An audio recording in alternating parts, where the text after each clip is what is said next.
Welcome to this bonus episode of Non-Toxic. I'm your host, Daniel Penny. It's been a while since the end of season 3, but I wanted to pop back in to recap everything that we've done this season and look ahead a bit to the future. This was a season all about the concept of toxic masculinity, hence the name of this show. But it was particularly interested in understanding the roots of that term and how it's spread into increasingly so many aspects of everyday life.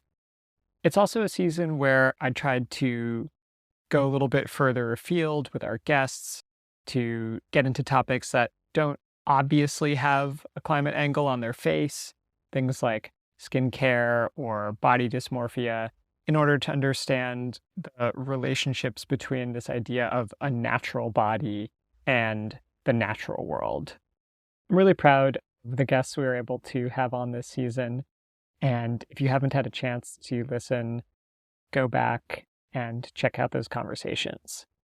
For this bonus episode, I'm bringing back our old friend, Andrew Lewis, to talk about what's been happening in the first weeks of the Trump administration and what we should be looking out for in terms of climate policy as the MAGA movement comes for every aspect of government, which regulates our environment, the chemicals that go into our body, and the food that we eat. So without further ado, here's Andrew. Yo, yo. How are you? Okay, I'm here in Cape Cod.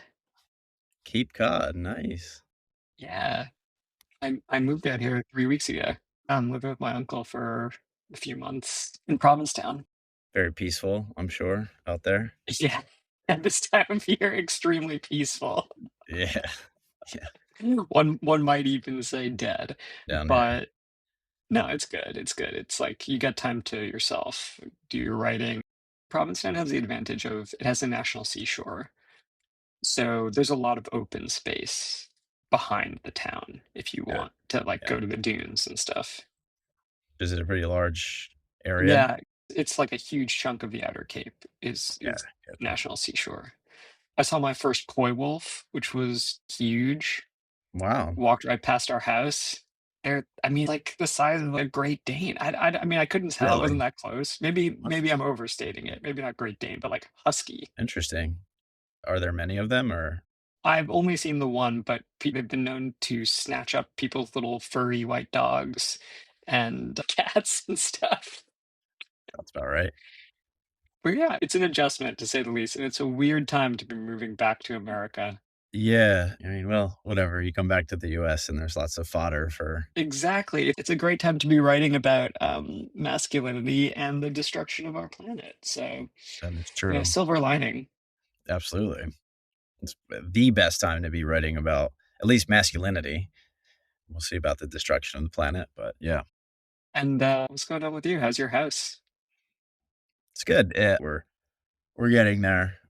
This week is drywall week, which is difficult in the winter in the Northeast because you have to keep it hot inside and it's cold outside and there's lots of condensation issues. It's like taking care of a newborn for a week in the house right now.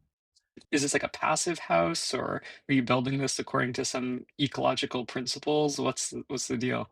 I mean, we have tried to be as sort of ecologically conscious as we can be. For example, we instead of doing gas furnace, forced air, the whole house is on heat pump system, which is cool because it's a small house. So a heat pump system not only is super efficient, but it doesn't take up like mechanical space in the house.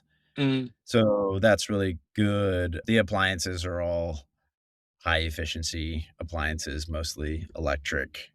And the siding, I did the siding in wood. I chose wood, which is risky, but obviously that's better than wrapping your house in plastic like 99% of Americans do. that sweet, sweet vinyl. That's sweet, sweet vinyl. It's like wrapping your house in cellophane.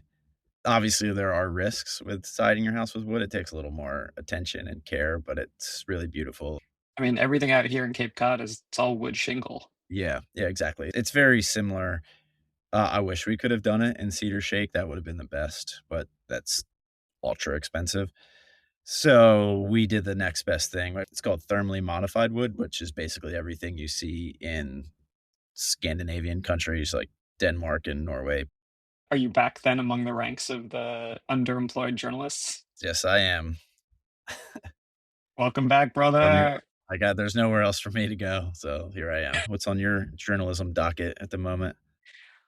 Well, I won't be able to go into detail on air about it, but there is going to be a fourth season of Non-Toxic co-released with another much more established podcast in the climate space.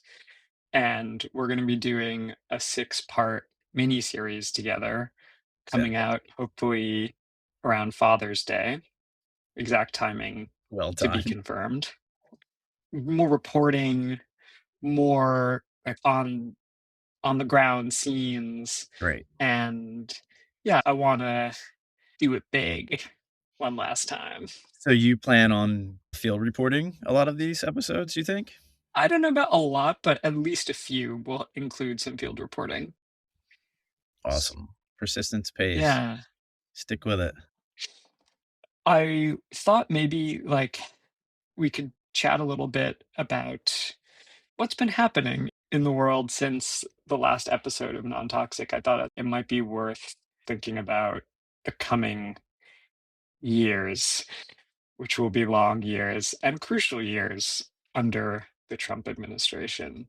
And I thought, Andrew, you're up on environmental policy probably more than I am. I have a few things that I know I want to talk about that have been popping up. But yeah, I was curious to get your take. Like you're on the ground in the thick of environmental reporting. What's on your mind?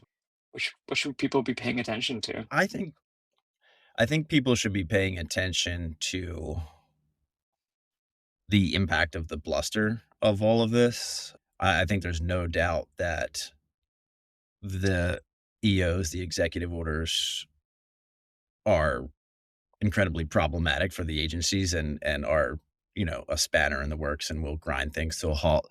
I do think, though, that all of us should take a deep breath and just see if how much of this is bluster. At the end of the day, I think all of these executive orders are reflective of actually a lot of the powerlessness that the Trump administration has. By doing executive orders, you get the news cycle that Donald Trump craves, you get the sensationalism, but all this stuff has to actually happen at the end of the day, and that's gonna be a grinding, slow, uninteresting process. Um, Well, Andrew, we are in an energy emergency, according to the Trump administration. That was another Actually, executive in order. in truth, we are in an energy, boom right now. United States has never had more access to petroleum reserves, natural gas. It is incredibly, and not surprisingly, the exact opposite of what the Trump administration would like you to believe. And it was all under Biden that America increased its fossil fuel production. So even though And Biden was doing all of this, setting aside federal lands, and on the one hand, passing things like the Inflation Reduction Act, which included a lot of funding for green infrastructure, he was also juicing production of liquid natural gas. absolutely, yeah. What do you think about the FEMA investigation? So that was another executive order, counsel to assess the Federal Emergency Management Agency. And this is an investigation of whether FEMA exhibits, quote, political bias. And it's like a conspiracy spread by a bunch of MAGA types. And, yeah, I'm really curious if you have any contacts at FEMA and sort of what you've been hearing about this. So I don't have any direct insight into whatever this investigation is, although it's just reflective of the overall, investigation. of the Trump administration to root out, so-called fraud. I was speaking to a contact at FEMA a few days ago who basically said what people from other government agencies have been telling the press, which is just that it's day to day. It's a miserable time to be a government worker right now because you don't know when you're going to get the email or the memo that says at 3 p.m. tomorrow, your questionnaire is coming, basically, where you have to tell us all of the woke things you've been involved in the past few years, and are you ready to bend the knee? I think, that has literally happened at the FBI most prominently, most recently. They Thousands of FBI agents have been subjected to this basically loyalty questionnaire. And then, Doge did the same thing at NOAA the other day, the National Oceanic and Atmospheric Administration. So I think folks there are expecting a similar type of experience. So, the crazy thing is the people that work in these agencies know basically as much as you and I do. I mean, it's that unstable in terms of what to expect for a lot of these people. I should just note, like, on a personal note, my brother is an employee of the FAA, and he's in the same position. He just doesn't really. No one knows what to expect every day that they go into the office. Yeah. I really have no idea what it's sort of hard to imagine that people who are making the government run are just gonna, like, disappear, and that it will somehow run without them because the government isn't software, Yeah, and as much as where are they gonna go? These people, I know Elon Musk would say, if he was here, he would say, "Well, there's plenty of opportunities in the private in the sector." private sector. That's not But that is an ignorance of geography. I mean, one of the things about the federal government is that it's not contained to Silicon Valley or Austin, Texas. It's everywhere. There's agencies everywhere. My brother's place of employment, for example, is right here in Southern New Jersey, which is, believe it or not, to listeners who aren't aware of, don't know New Jersey, is actually like a pretty isolated rural place. Um, there's no massive startup infrastructure happening here, and so that was Well, the that's why he thing. needs to start his own. He needs to become an entrepreneur according to the According to ideology us. of Doge, right? Yeah, and endure all the years of uncertainty and almost sure failure of trying to be an entrepreneur alongside how many other thousands of Americans now hung out to dry. The last one I wanted to talk about is water related, so I feel like that's always, of interest to you, which was, like, the emergency measures to provide water resources in California and Love it. improve disaster response in certain areas, So I which was a January 24th executive order. This is so good. So I was listening to, one of the latest episodes of Pod Save America the other day, and basically the consensus was, we think he did this because Los Angeles is to the south of the reservoirs and water runs down. So that was basically the extent of the intellectual rigor into this decision, was that water runs down. So if we just open up the taps, somehow it'll all magically run into the dry fire hydrants.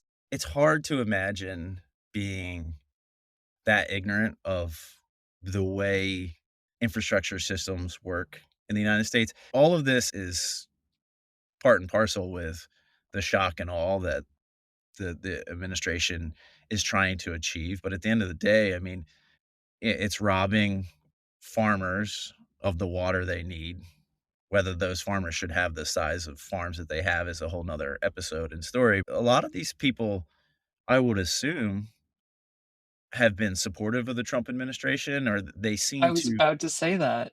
So it's That's Trump country. Big so this is the agribusiness in gamble. California, these are big corporations, and yeah, he just screwed them.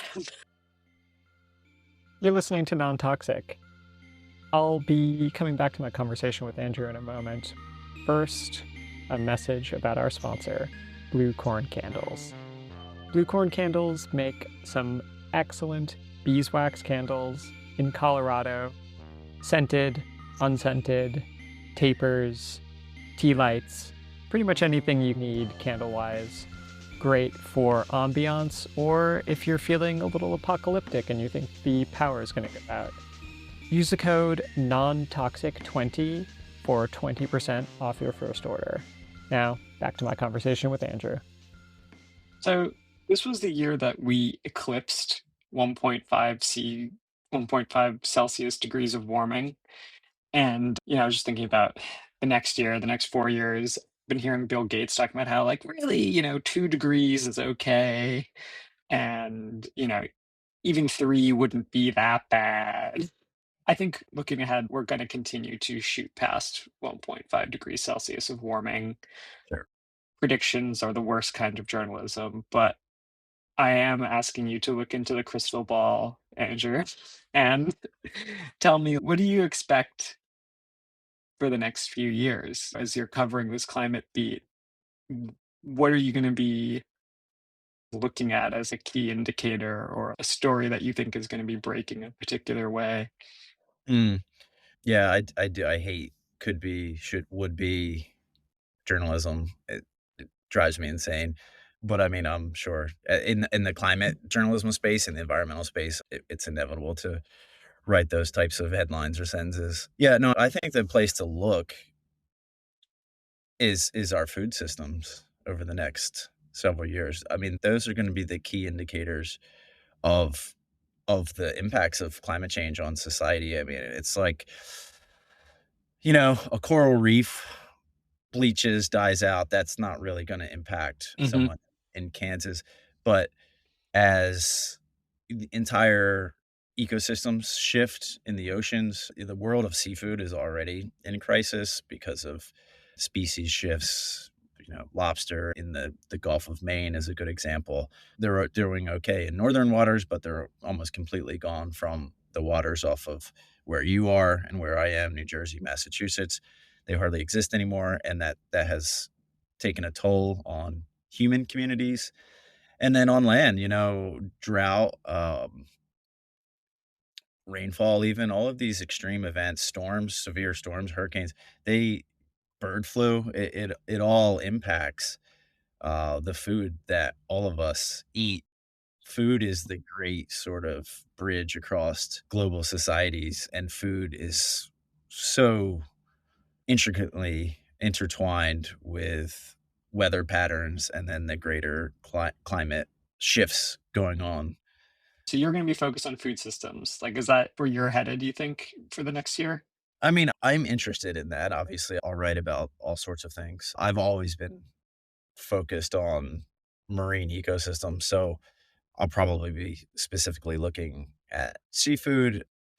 But no, I think the food systems aspect of this conversation is one that everyone should be paying close attention to because it it has the capacity to impact more people than so many other impacts of climate change, even sea level Mm. rise, right? I also think what's interesting about it is that it's going to impact industrial scale, uh, animal agriculture first. So because of the sheer numbers, and that's why Americans have become so used to cheap, artificially cheap food products.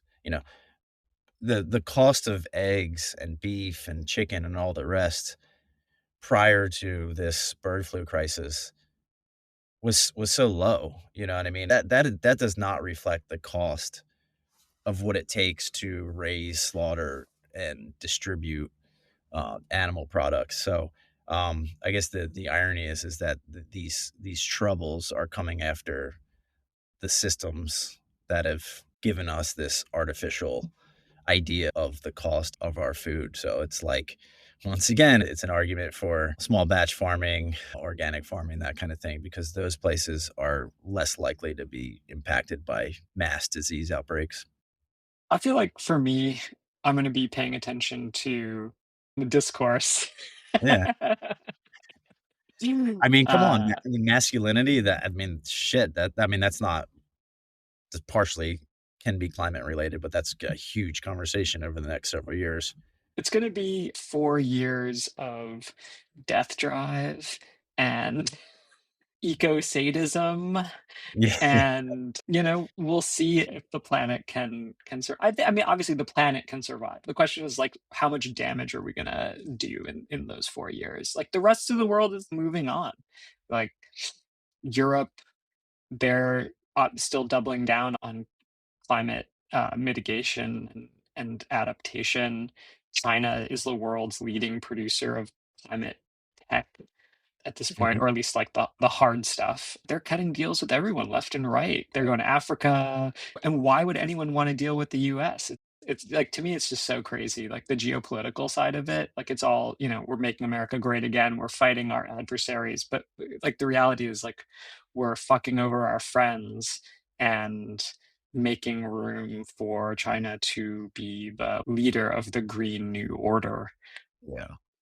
I think that I totally agree, and there's just an entire complete miscalculation of the way that the world operates happening right now with the Trump administration. I feel like a great example of sort of geopolitical dominance and how it runs societies like American society, how it has at least since World War II.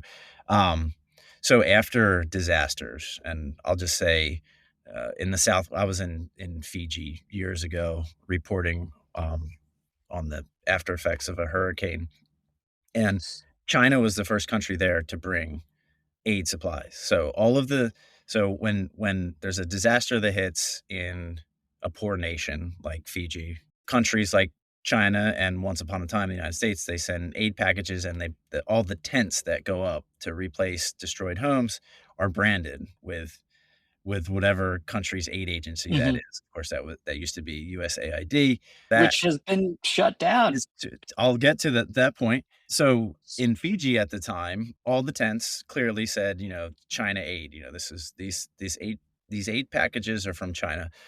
And people see that, people in small communities, people that have no understanding of the what's happening in Washington right now, are not watching CNN or Fox News. They just see who's helping out. And that kind of stuff engenders whole societies ultimately to nations who are willing to reach out. That caring at that level, at that ground level, feeds so much of what American power is to the highest level. By pulling away like this, it's eroding the very power structure that someone like Donald Trump craves. So he wants to make America first, America isolated, but the America that he wants is an America who has built its power on doing simple things like providing aid to poor countries that have been devastated by one disaster after another. And by pulling out of things like USAID, he's eroding the very system of power that he so craves. So if he wants an America that's isolated, I hope he's prepared to be presiding over a far less globally powerful country. I'm really glad we got to catch up, Andrew. I'll definitely chop down this rambling conversation of ours. I kind of like these I don't think ones. anyone wants to hear an hour of this shit. Hey, never know. Yeah, I'm not as so many people have been coming to me telling me that I should be the Joe Rogan of the left, but I'm not going to do that. I can't accept that crown, I and know I you will would. not be running my podcast accordingly. Let's bring this to 2 hours. Come on. Yeah, I am bald, but I don't think my neck is thick enough. Well, Joe Rogan, he's gotten thicker over the years. Remember how skinny and frail he was during what was the show? Oh my god, I can't even think of it right now. Fear factor? Yeah, Fear Factor. He's just got to beef up, man. Just beef up. I'll get on a testosterone replacement therapy, Of course, and you identify the products that you need. I mean, I know all the products. I gotta get TRT. I already take creatine, not gonna lie. I do That's good enjoy for a you. bit of creatine. I gotta get some SARMs, some human growth hormone. Check that in there. Mm, By the start of season 4, I will have gained 50 pounds of muscle, and I'll just look like a brick shithouse. Sounds like you got to do some shopping on Alex Jones's supplement network. All right. Well, dude, it was really good talking to you. Good luck with the drywall. Thank you. Good luck with this surprise 6-episode next steps with non-toxic. Thanks. I think it's going to be a really good season. And yeah, I hope listeners stick around for it because it's going to be big. And, obviously, you're always welcome to come back on for a bonus episode, between now and then. If there's a story you want to share. Cool. Thanks, man. Appreciate it. Take care. All right, Danny. Bye. Thanks for listening to this bonus episode of Non-Toxic. Stay tuned for more announcements and updates, and make sure to follow us on the Non-Toxic Substack if you want to get news about Season 4. As always, I'm your host, Daniel Penny. The show was produced by Loose Thread Studios. Our guest was Andrew Lewis. Music is by Nathan Sharp, and our artwork is by Sam Creasy. You can become a patron and support Non-Toxic at patreon.com/nontoxicpodcasts. Anything you can chip in to help us keep detoxifying the discourse would be greatly appreciated. See you next time.